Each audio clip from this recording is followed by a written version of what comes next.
Hi, my name's Philip Morley of Philip Morley Furniture.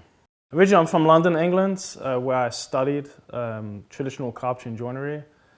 A lot of people ask me why did I get into furniture making, and usually it's not a very romantic story that some guys have.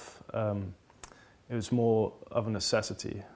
I grew up in, I guess you'd call the bad part of London, and being dyslexic, it was okay, academics is not my strength, so I went to trade school.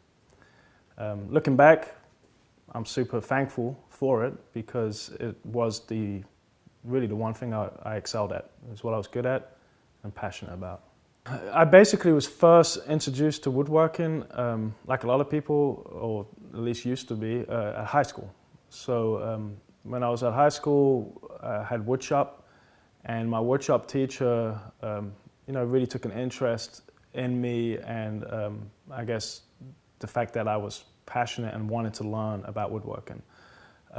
So that's when I first was introduced to it. And then from high school, I went to trade school. At the age of 15, I went to trade school 1 day a week. And the idea is that you try it out, see if it's something you'd like. And then you go full-time 5 days a week at 16.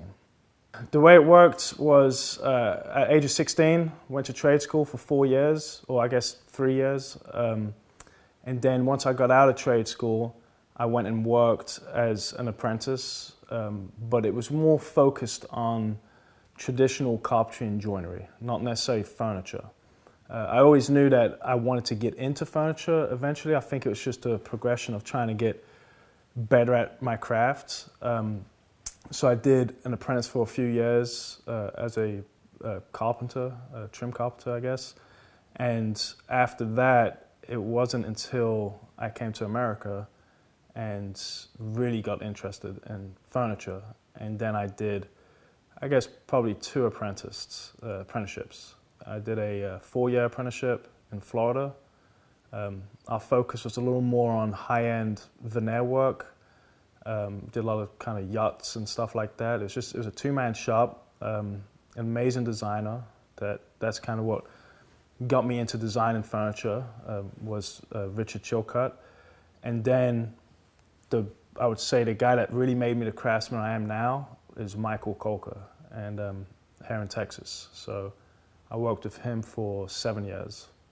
Teaching came about through my mentor, Michael. Michael also teaches.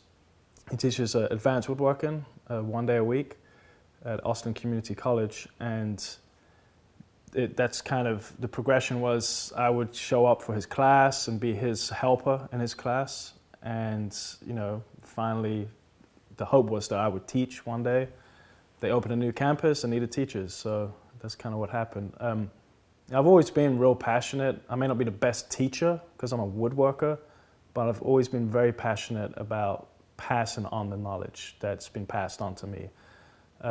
Some guys kind of want to keep it to themselves like it's a secret. There's nothing new about what I'm doing. It's been done for generations, and the hope is that it will continue to be done.